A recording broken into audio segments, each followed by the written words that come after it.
Vous comprenez? Donc Jésus descend dans le séjour des morts. Il descend. Et la Bible dit que le jour là, le troisième jour, les gens étaient là tranquilles. Mais un ange puissant est descendu du ciel. Un ange puissant est descendu. L'ange a dit, laissez-moi passer. Mon roi est là. J'entends une voix qui m'appelle depuis le sein du séjour des morts. Je ne peux pas me retenir. L'ange est descendu. Il a roulé la pierre. Il a roulé la pierre. Il est rentré dans le tombeau. Et l'homme de Galilée, le lion de la tribu de Juda, est sorti du tombeau. Celui qui est sans limite. Il ne pouvait pas être limité par la mort. Il ne pouvait pas être limité par la mort. Or, la grande limite des hommes, c'est la mort. La limite que les hommes n'arrivent pas à franchir, c'est la mort. Il y a des hommes qui arrivent à s'enrichir. Il y a des hommes qui arrivent à avoir beaucoup de choses dans ce monde. Mais ce que les hommes n'arrivaient pas à vaincre, c'était la mort. Amen. Mais Jésus est descendu. Il est sorti. Lazare était mort. Tout le monde savait que c'est fini. Lazare a fait 4 jours. Mais Jésus l'a ressuscité. C'est-à-dire, même si un homme fait 20 jours, même si un homme fait 1 an, même s'il fait 40 ans dans la mort, même si la chair est partie, il n'y a que les os, Jésus peut ressusciter. Amen, amen, amen. Oh mon frère, moi je suis en train de développer une foi. Je suis en train de développer une foi. Je te dis la vérité, que même un mort qui a déjà fait 20 jours, Jésus peut ressusciter. Amen, amen, amen. Je suis en train de travailler ça. Et c'est-à-dire, le fait que Lazare est ressuscité, c'est que la résurrection des morts existe. L'enlèvement de l'église existe. Amen, parce que amen, Lazare a fait 4 jours au tombeau. Lazare a déjà pourri. Lazare a connu les vers de terre. Lazare a connu la pourriture, la putréfaction. Lazare a connu les odeurs. Pas possible. Lazare était gonflé comme pas possible. Lazare avait des trous partout. Mais quand Jésus a parlé, un seul mot, une seule parole, il a libéré une parole. Amen, la parole amen, est amen. entrée dans la tombe. La parole a opéré les miracles. Dieu a dit au prophète Ézéchiel, fils de l'homme, parle, prophétise, parle à ces ossements desséchés. Amen. Jésus a parlé. Lazare a entendu la voix. La chair a entendu la voix. L'âme a entendu la voix. Le souffle, l'esprit de Lazare a entendu la voix. L'esprit est revenu. Là où il était parti, il a entendu une voix de l'esprit supérieur. Amen. De l'esprit créateur. Amen. Il a appelé. Et l'esprit de Lazare est retourné dans le corps. Amen. Au commencement, quand Dieu avait pris la poussière pour former un corps, le corps de Lazare a été formé de nouveau. Amen. Et l'esprit est venu dedans. Donc quelque chose s'est passé. Donc Lazare, il était géant, mais dedans, c'était un bébé qui venait de naître. Parce que c'est une nouvelle naissance qu'il a reçue. C'est que le corps était en contact avec l'esprit. L'âme est née. Lazare est né. Lazare a été ramené à la vie. Jésus peut ressusciter. Même une situation qui est morte depuis des années. Une situation que les hommes ont dit c'est fini. Frère, ma soeur, je veux te parler ce matin de Jésus omnipotent. Amen. Très bien. Tout puissant, autorité absolue. Les hommes peuvent échouer, mais quand lui il parle, il n'échouera pas. Et ce matin, Jésus va dire une parole sur ta vie. Crois-moi, tu vas voir le changement. Tu verras la gloire de Dieu. Tu verras quelque chose de différent. Il y a une notion que Dieu m'a donnée ce matin. Je ne voulais pas parler de ce message. C'est quand je priais que le Saint-Esprit m'a donné ça. Donc, Dieu veut que je parle. Il y a une autorité qui m'accompagne derrière ce message. Tu vois, même ce matin quand je suis venu, j'ai mon sac où je mets tous mes trucs, j'ai oublié ça à la maison. Mais je suis en train de prêcher, les rouleaux sont en train de couler. Le message est dans ma tête. Le message n'est pas dans le cahier. Le message n'est pas dans le sac. Le message c'est moi-même. Le message est en moi. Celui qui donne le message est à mes côtés. Il y a un ange à mes côtés qui me souffle à l'oreille. Donne le verset comme ça. Donne ce verset. Parle comme ça. Jésus lui-même a dit, quand vous serez devant, ne vous inquiétez pas de ce que vous allez dire. Parce qu'à l'instant même, Amen, amen, amen. mon frère, ma soeur, Dieu va dire un mot sur ta vie. Peu importe la situation, peu importe ce qui s'était passé, peu importe la tournure que ça avait pris. Mais ce matin, j'ai fait un travail. J'ai fait un travail mystique. Laisse-moi dire mystique. Parce que les gens vont dire c'est la sorcellerie. Mais ce matin, quand je priais, j'ai fait une opération là. Mon esprit est allé quelque part et mon esprit a opéré des choses dans la vie d'une personne, dans la vie de quelqu'un. Là où il y avait des situations là, Dieu a pris mon esprit et je suis allé, j'ai déplacé des bonnes. Il y avait des limites que j'ai vues là. J'ai déplacé les limites. J'ai déplacé des limites. J'ai redressé des choses. J'ai ramené à la vie. Oh my God. J'ai déplacé certaines limites. Mon frère, Jésus est sans limite. Il n'y a pas de limite. C'est l'autorité absolue. C'est celui qui a le dernier mot. Celui qui dit un mot et personne ne peut s'opposer. Celui qui ordonne de toute créature obéisse. Amen. Jesus. Sans limite, sans limite, sans limite, sans limite. Il est sans limite. Il est sans limite. Il est sans limite. Mon frère, c'est nous. La grâce de Dieu est là. Il dira un mot. Un mot. La Bible nous parle dans 1 Chronique chapitre 4. Prenons 1 Chronique 4. Seigneur, merci.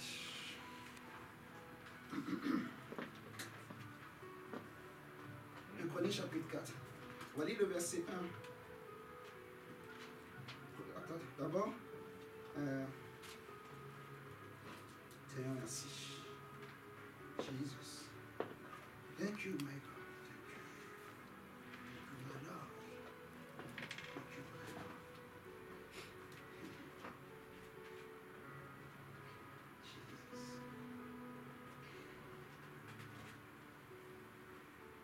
Jesus.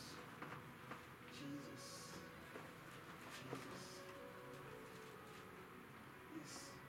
Prenons d'abord 1 Chronique 2, le verset 55, et ensuite on va prendre 1 Chronique 4, verset 1a.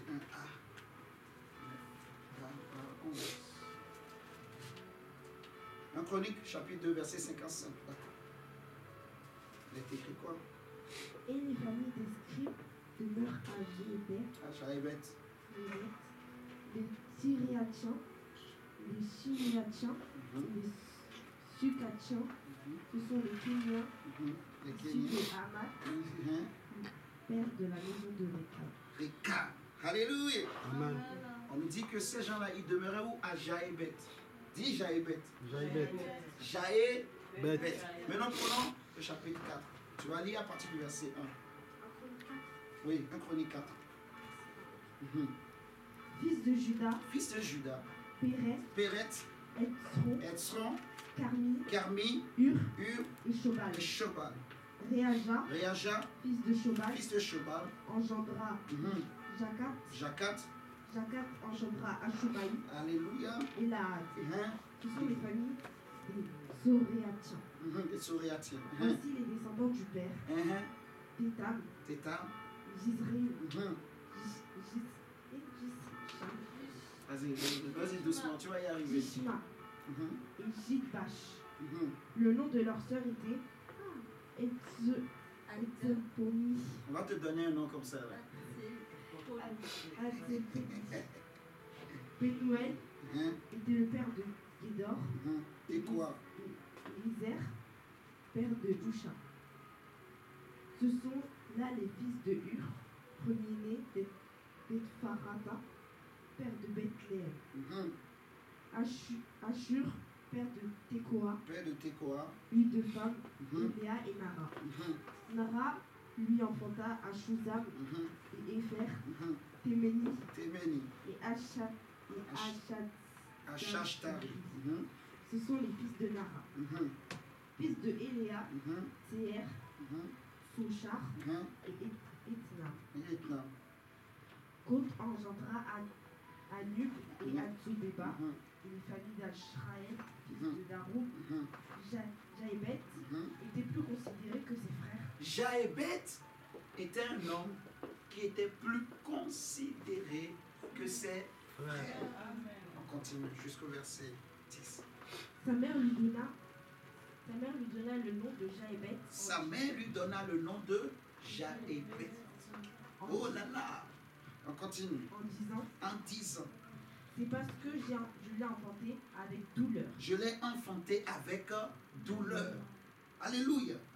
On continue. Jaébet invoqua le Dieu d'Israël. Jaébet invoqua le Dieu d'Israël, hein, en disant, si tu me bénis et que tu étends mes limites, si ta main est avec moi et si tu me préserves du malheur, en sorte que je ne sois pas dans la souffrance, et Dieu accorda ce qu'il avait demandé. Alléluia. Amen. Mon frère, ma soeur, la Bible nous parle, on nous cite des noms. C'est des textes que les chrétiens n'aiment pas beaucoup lire. Un chronique, surtout le début, là, les noms, là, les chrétiens, ils sautent. En plus, on voit avec Gabriel, là, c'est compliqué. Elle commence à dire, C'est-à-dire que si on lui dit, lis ça, là, elle va dire, elle va souffrir. Mais derrière ces noms, il y a vraiment un message. Chaque nom a été écrit pour un but. Dieu ne fait rien au hasard. Dans la parole de Dieu, il n'y a rien à rejeter. Tout est à prendre. Il faut manger tout le rouleau. Alléluia. Amen. Ces noms-là ont un sens. On a cité plein de noms. On nous a dit dans le chapitre 2, verset 55, qu'il y avait des sacrificateurs, des scribes plutôt, qui vivaient dans une ville. Et le nom de la ville, c'est Jaébet. J'ai voulu qu'on le lise exprès d'abord. Vous voyez, il y avait des gens qui vivaient dans une ville. Mais le nom de la ville, c'est Jaébet. On nous dit au chapitre 4, verset 9 et 10, que Jaébet, son nom signifie enfanté dans la douleur. Son nom signifie souffrance, douleur. Vous voyez? Et sa mère lui a donné ce nom. Pourquoi? Parce qu'elle a enfanté son enfant dans la douleur. Je dis au passage aux parents, ce n'est pas parce que toi tu as souffert qu'il faut donner un nom mauvais à ton enfant. Vous voyez ce que je dis? C'est, dans la Bible, c'était l'habitude dans ce temps-là. Si tu enfantes dans la joie, tu donnes un nom de joie. Donc, mais ils étaient prophétiques. Ils comprenaient parce que quand l'enfant naît, il y a toujours quelque chose qui accompagne. Il y a un esprit, il y a un signe. Vous voyez, ils ont compris, la maman de Jaébet a compris que, l'enfant là, je l'ai enfanté dans la douleur, dans la souffrance. Elle lui a donné le nom de douleur, qui veut dire Jaébet. Vous voyez? Donc, Jaébet, en grandissant, j'imagine, il a vu qu'il avait plein de limites dans sa vie. Il y avait beaucoup de limites autour de lui. Il ne pouvait pas faire certaines choses. Il ne pouvait pas accéder à certaines choses, maman. Vous voyez? Il était limité à cause de son nom, de la souffrance. Son nom veut dire souffrance, douleur. Souffrance, douleur. Donc tous les jours de sa vie, c'était souffrance et douleur.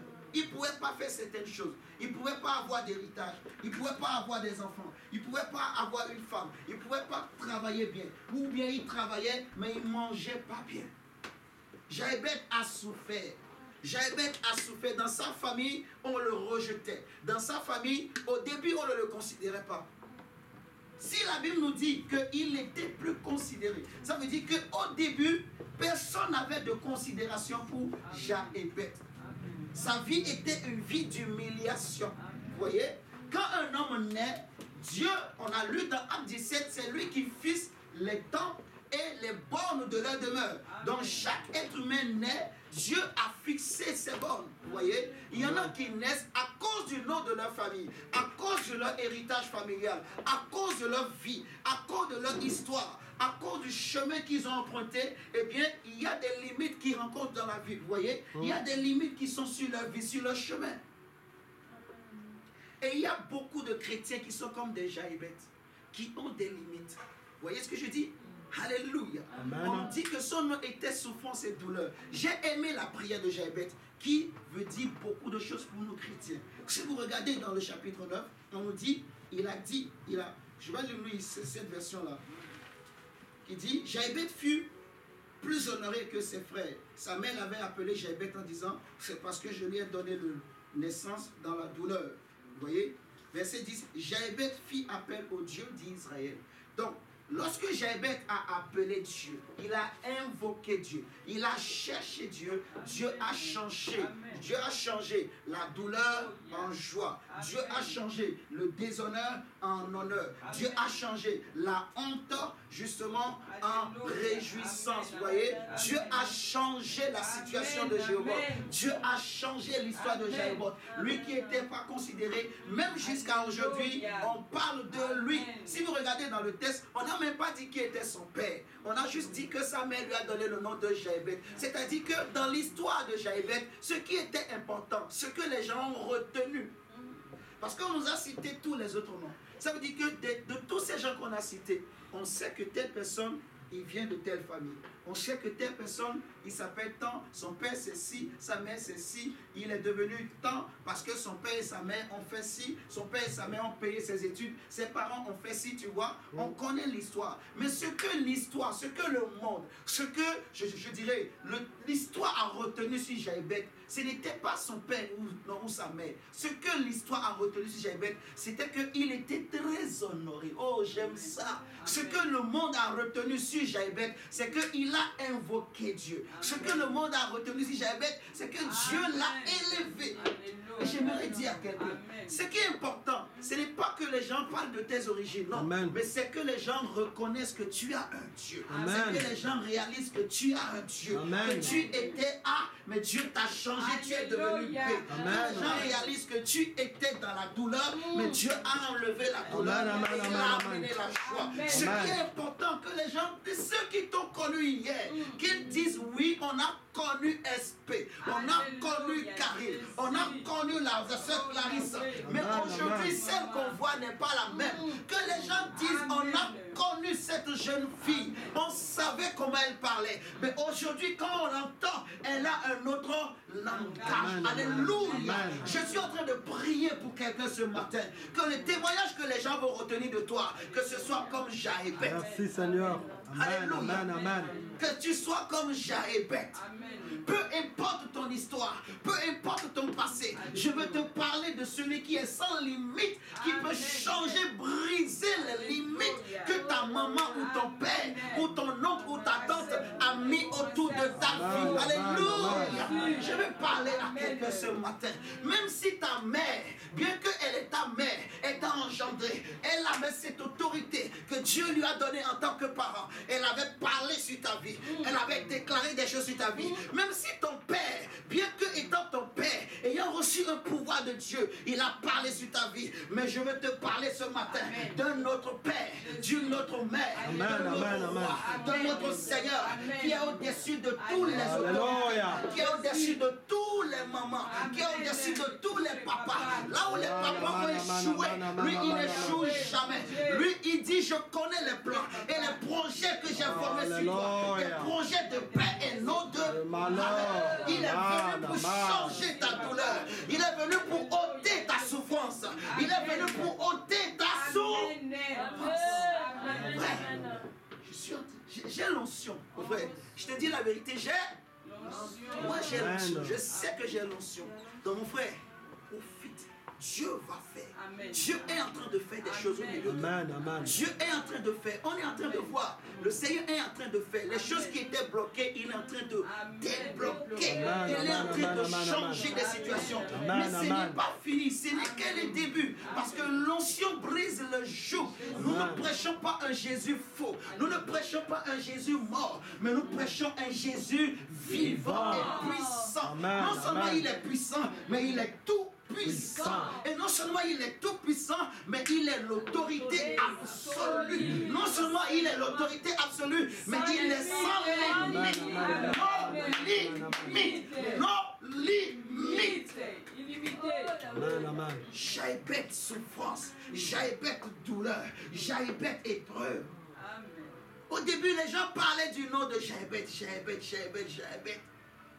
Mais après, les gens ont oublié son père. Wow! On n'a même pas oublié le père d'Abraham. On n'a pas oublié le père d'Isaac et de Jacob. Tu imagines Jacob, mon frère? Dans la Bible, ils ne sont pas nombreux les gens dont on ne connaît pas leur père. Mais ce que les gens ont retenu, c'est ce que Jaébet a vécu. honneur. Oh, je prie que ce Dieu que Jaébet a rencontré, que ce Dieu descende dans ta vie, femme. Que Dieu, le Dieu de Jaébet, soit ton Dieu ce matin. Je prie que l'Éternel des armées, le Dieu qui change la douleur, la souffrance en réjouissance, que ce Dieu vienne dans ta vie. Amen, amen. Mon frère, la Bible dit que tout est possible à celui qui croit. Si tu crois, tu verras la gloire de Dieu. S'il l'a fait pour Jaébet, il peut le faire aussi pour toi. Il peut le faire aussi pour moi. Jésus-Christ est le même hier, aujourd'hui et éternellement. Il n'a pas changé. Sa puissance n'a pas changé. Son autorité n'a pas changé. Il est le Dieu sans limite. Amen, amen, amen.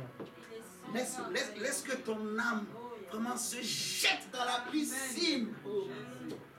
Jesus. Alléluia. Jésus est là, mon frère. Jaébet a dit à Dieu, au verset 10, il dit, veuille me bénir et agrandir mon territoire. Vous voyez, élargis l'espace de ma tente, élargis mes frontières. Parce que quand quelqu'un a la souffrance, a la douleur dans le cœur, les actions sont limitées. Vous me comprenez ce matin? Quand quelqu'un souffre, les choses qu'il peut faire sont limitées. Il est limité. Dans sa tête, il est limité. Physiquement, il est limité. Vous voyez? Il ne voit pas loin. Quand quelqu'un n'a pas d'argent, il est limité. Parce que la souffrance, ça peut être aussi la pauvreté. La souffrance, ça peut être une maladie. La souffrance, ça peut être une douleur. Peut-être qu'il y a des gens qui te font souffrir, qui font souffrir ton cœur, ton âme. Vous voyez, la souffrance, ça peut être quelqu'un, mais qui est en train de te faire souffrir, te fait du mal. Vous me comprenez ce matin? Amen. La souffrance, il y a beaucoup de modèles, il y a beaucoup de types de causes de souffrance, ça peut être. Mais j'avais dit à Dieu, Seigneur, bénis-moi. Deuxièmement, élargis l'espace de ma tente. Lis-nous dans ta version, Gabriel, le verset 10. Verset 9 plutôt. Non, verset 10 plutôt. Ouais, chapitre 4.